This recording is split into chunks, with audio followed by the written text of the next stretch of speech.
निर्वाचनको सरगर्मी बढ्दै जाँदा प्रमुख राजनैतिक दलका शीर्ष नेताहरू यति बेला देश दौडाहामा रहेका छन्। उनीहरूले जनताका बीचमा राजनैतिक एजेन्डा भन्दा पनि एकले अर्कालाई आलोचना गर्नमै आफ्नो समय व्यतीत गरेका छन्। हुन त इमानको राजनीति कसैले पनि गरेका छैनन्। सबै सत्ताको ललिपपका लागि झुटको खेती गरिरहेका छन् भन्ने कुरा जनताले बुझिसकेका छन्। जनताको नेताप्रतिको वितृष्णा बढेकै कारण उनीहरूमाथि आक्रमणको प्रयास समेत भइरहेका छन्। जनताको मुद्दामा काम नगरेकै कारण फूलमालाको सट्टा नेताहरूमाथि कालो मोसो दल्ने हरकत भइरहेका छन्। नमस्कार, यो न्युज या टुडे, म हेमराज भट्ट। मङ्सिर 4 गते हुने निर्वाचनमा विभिन्न क्षेत्रमा निकै रोचक प्रतिस्पर्धा हुने देखिन्छ। केन्द्रमा बलियो पक्कड भएका पार्टीका शीर्ष नेताहरूले उम्मेदवारी दिएका धेरै जसो ठाउँमा आफ्नै पूर्व सहकर्मीदेखि स्वतन्त्र उम्मेदवारहरूले टक्कर दिन थालेका छन्। 16वटा प्रतिनिधि सभाका क्षेत्र रहेको सुदूरपश्चिममा 18 जना हेभिवेट नेताहरू चुनावी मैदानमा छन्। बहालवाला र पूर्व गरी 18 जना मन्त्री सिंहदरबारको दैलो उघार्ने कसरतमा लागि परेका छन्। प्रधानमन्त्री एवं नेपाली कांग्रेसका पार्टी सभापति शेरबहादुर देउबाको गृह प्रदेश समेत रहेको सुदूरपश्चिम प्रदेशमा यस पटकको निर्वाचनमा सबै क्षेत्रमा निकै रोचक अनि कडा प्रतिस्पर्धा हुने देखिएको छ।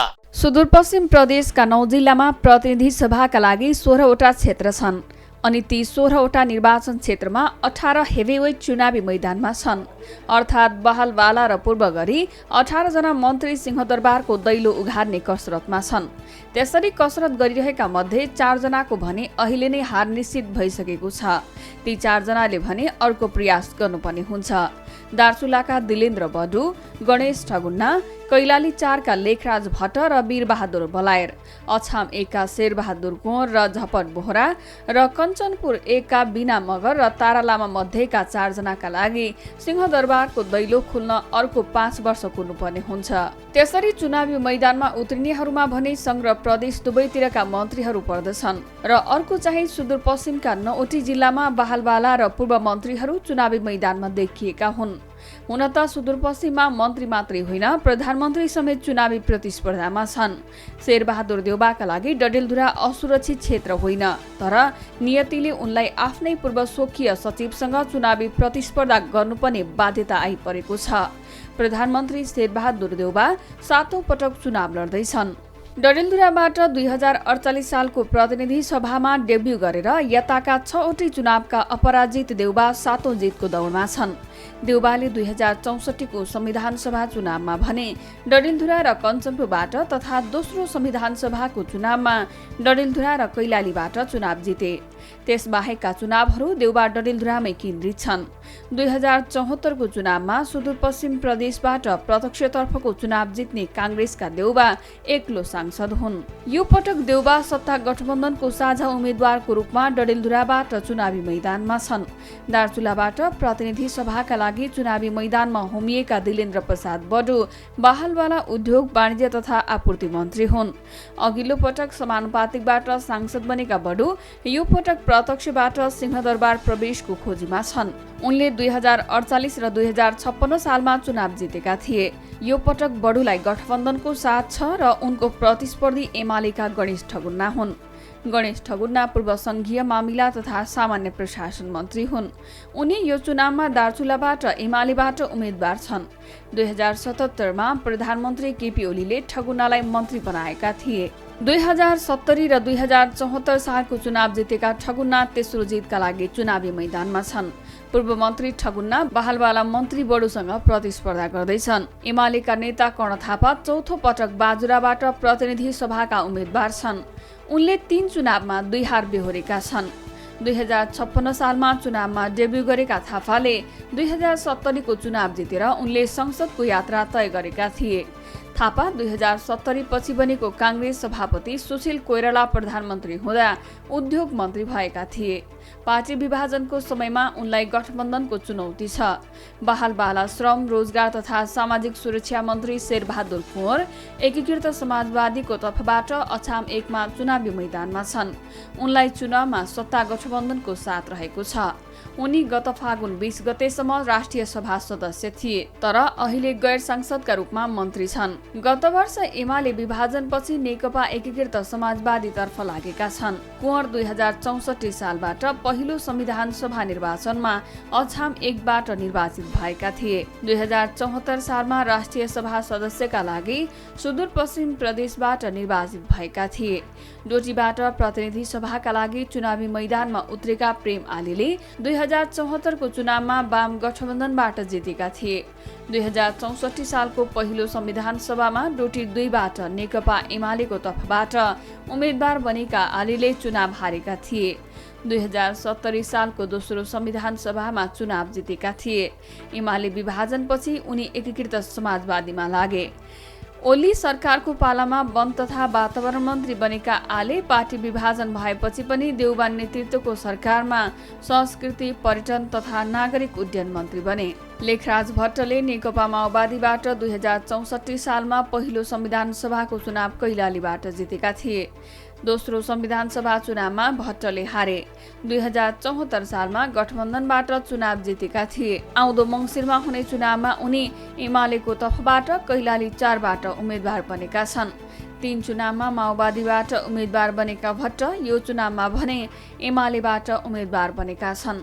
उनी नेकपा विभाजन हुँदा एमालेमा नै बसेका थिए। भट्ट सांसद भएपछि माओवादी हुँदा पनि पटक पटक मन्त्री बनेका थिए। रमेश लेखक नेपाली काङ्ग्रेसको तर्फबाट कञ्चनपुर 3बाट प्रतिनिधि सभाका उम्मेद्वार छन्। लेखक काङ्ग्रेसभित्र बौद्धिक नेता मानिन्छन्।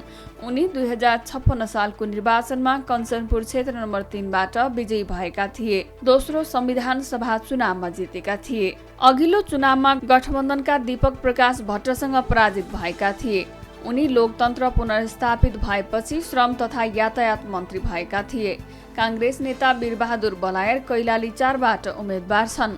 प्रतिनिधि सभाका लागि एमाले नेता लेखराज भट्टसँग प्रतिस्पर्धा गरिरहेका बलायर पूर्व भौतिक पूर्वाधार तथा यातायात मन्त्री हुन्। उनी डोटीबाट चुनाव लड्दै आएकोमा यसपटक सत्ता गठबन्धनका कारण डोटीबाट कैलाली ओर्लिएका हुन्। सुदूरपश्चिम प्रदेशका चर्चित नेताहरूमध्ये केहीका लागि विजय सहज छ भने केहीका लागि अप्ठ्यारो अवस्थाको पनि सिर्जना भएको छ। आगामी निर्वाचनमा दलका उम्मेद्वारसँगै स्वतन्त्र उम्मेद्वारहरूको संख्या पनि अत्याधिक बढेको छ। दलका उम्मेद्वारप्रति जनताको वितृष्णा बढेको भन्दै देशभरबाट धेरै युवाहरूले स्वतन्त्र रूपमा उम्मेदवारी दिएका छन्। अझै राजधानी काठमाडौँमा एकै क्षेत्रबाट दर्जनौंको उम्मेदवारी परेको छ। तर उनीहरूको उम्मेदवारी र चुनाव चिन्हबारे भने जनताहरू अलमलमा परेका छन्। स्थानीय तह निर्वाचनका बेला केही स्वतन्त्र उम्मेद्वारहरूले लौरो चुनाव चिन्ह पाएर निर्वाचन पनि जिते। त्यसैले पनि होला अहिले फेरि आगामी निर्वाचनमा पनि लौरो चुनाव चिन्ह निकै चर्चामा छ। स्थानीय तह निर्वाचनमा काठमाडौँ महानगरमा पराजित भएका सुमन सायमीले गत भदौ 16 गते स्वतन्त्र तथा वैकल्पिक शक्तिको लौरो अभियान सुरु गरेका थिए। त्यही लौरो चुनाव चिन्हलाई लिएर काठमाडौँका मेयर बालेन शाहको नाम जोडिएपछि उनले यस विषयमा स्पष्टीकरण नै दिनु पर्यो। स्थानीय तह निर्वाचनमा निर्वाचन आयोगले केही स्वतन्त्र उम्मेद्वारहरूलाई लौरो चुनाव चिन्ह दिएको थियो। लौरो चुनाव चिन्हबाट काठमाडौँ महानगरपालिकाका मेयर बालिन शाह, धरान उपमहानगरपालिकाका मेयर हर्प साम्पाङ राई र पोखरा महानगरपालिकाका मेयरका लागि उम्मेदवारी दिएका स्वतन्त्र उम्मेद्वार गणेश पौडेल लगायत चुनावी मैदानमा आएका थिए। स्वतन्त्र उम्मेद्वार रहेका काठमाडौँ महानगरका बालेन शाह र धरान उपमहानगरपालिकाका हर्प साम्पाङ राई लौरो चुनाव चिन्हबाट विजयी भएपछि लौरो चुनाव चिन्हले पनि चर्चा बटुल्यो। वैशाखमा सम्पन्न भएको स्थानीय तह निर्वाचनमा काठमाडौँ महानगरमा सुमन सायमीको पनि स्वतन्त्र उम्मेदवारी रहेको थियो।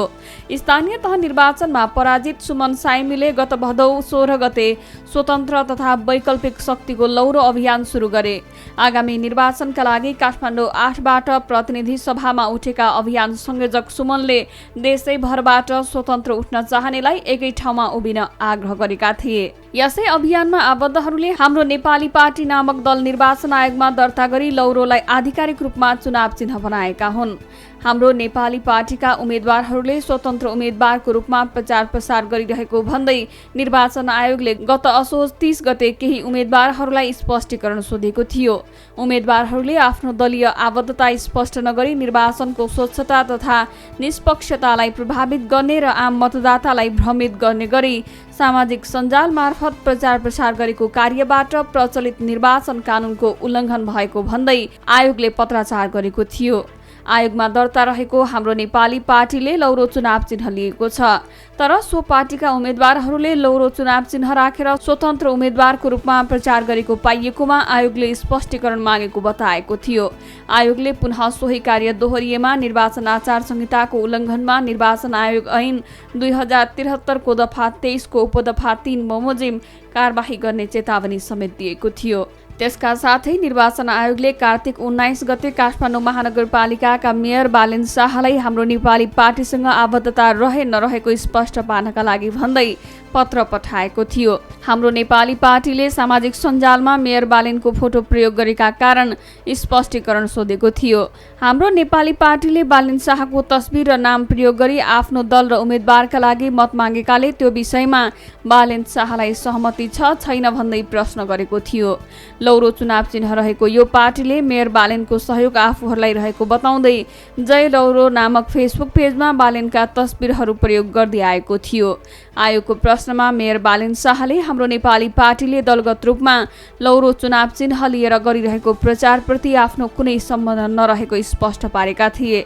मेयर शाहले स्थानीय निर्वाचनमा स्वतन्त्र उम्मेद्वारका रूपमा लौरो चुनाव चिन्ह प्राप्त गरी काठमाडौँ महानगरपालिकाको प्रमुख पदमा निर्वाचित भएकोले आफू निर्वाचित हुँदाको लौरो चुनाव चिन्ह र अहिलेको दलको चुनाव चिन्ह लौरोको बीचमा कुनै प्रकारको सम्बन्ध नरहेको स्पष्ट पारेका थिए। उनले आफ्नो समर्थन बिना प्रचार गरेकोमा आपत्ति समेत जनाएका थिए। उनले सहमति बिना आबद्धता देखाउन खोज्ने जुनसुकै दल वा उम्मेद्वारलाई कानुन बमोजिमको कारबाही गर्नका लागि आयोगलाई आग्रह समेत गरेका थिए। आयोगले मेयर बालेन शाहलाई प्रश्न सोधेपछि हाम्रो नेपाली पार्टीले विज्ञप्ति नै जारी गर्यो। पार्टीको अभियानमा शाहलाई मुछेर विवादमा ल्याउन खोजिएको विज्ञप्तिमा उल्लेख थियो। पार्टीले स्थानीय निकाय स्वतन्त्र व्यक्तिले नै सञ्चालन गर्नुपर्दछ भन्ने सिद्धान्त आफ्नो अभियानले बोकेको बताएको थियो। स्थानीय तह निर्वाचनमा स्वतन्त्र उम्मेद्वारले पाएको चुनाव चिन्ह लौरोको नाममा प्रचार बढेपछि यो विषय चर्चामा पुगेको हो। स्थानीय तह निर्वाचनमा लौरो निर्वाचन चिन्ह प्रतिको मोह बढाएपछि दलका उम्मेद्वारले स्वतन्त्र उम्मेद्वारको परिपूरक चिन्हका रूपमा प्रचार प्रसार गर्नुले भने प्रश्न खडा गरिदिएको छ।